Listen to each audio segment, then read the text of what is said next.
Congress passed the Family First Prevention Service Act in an effort to focus federal child welfare resources in keeping families together. The expectation is that this will result in fewer children entering foster care. However, the primary goal should be to improve the safety and well-being of children who are at risk, not simply to lower the number of kids in care. If confirmed, how will you work to ensure that the department is tracking safety and health outcomes for children that are impacted by Family First?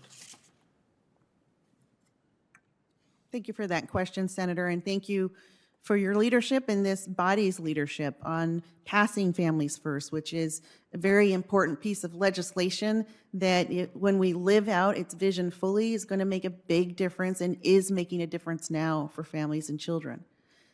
My priorities, if confirmed, are to make sure that we are collaborating with states, counties, tribal governments, that we are collaborating so that we're providing technical assistance and resources to help them put those plans together, to help those plans get approved, to ensure that we are making the clearinghouse a robust source for states of best practices, programs and services that work for diverse families, programs and services that are culturally competent.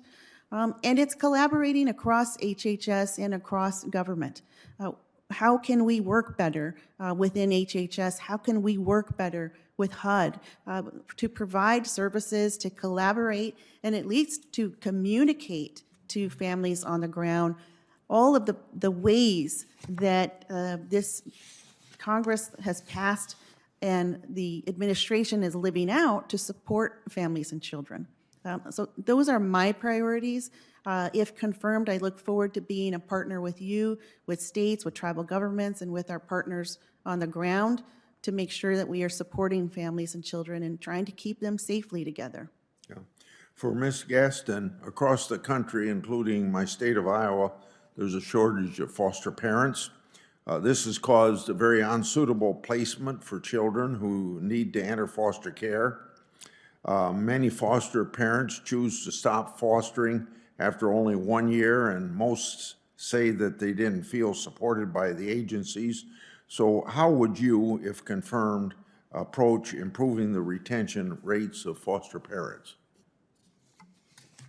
Thank you for the question, Senator Grassley. And first, I'd just like to acknowledge and thank you for your service to Iowa. As a child of Iowa, it is a pleasure to see you before today.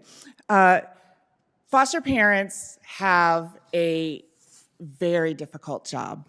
They are critical to our work in child welfare and partnering with us in caring for the children that come to us, oftentimes with experiences that lay out trauma and add to challenges that they have.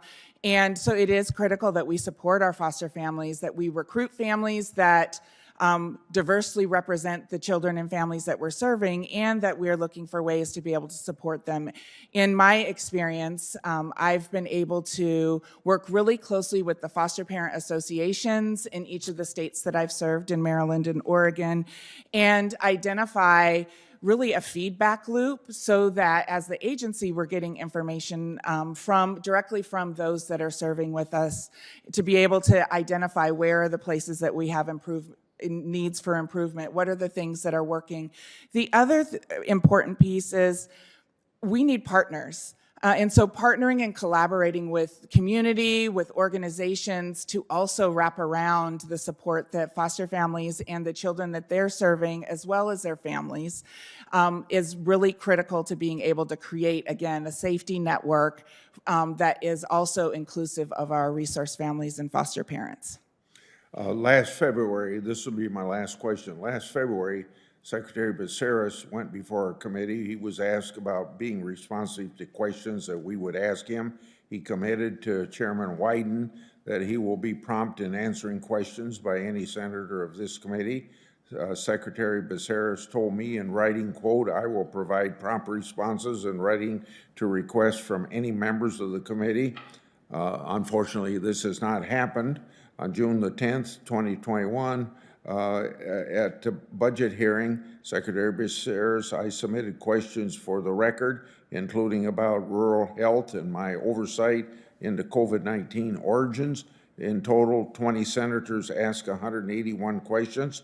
Last week, we got answers to these questions 237 days later. This is not a prompt response. I can understand it takes time to respond, but HHS needs to be responsive or respond. So I guess instead of asking each of you separately, you see the problem we have, and I hope you can overcome this and be more responsive to our questions.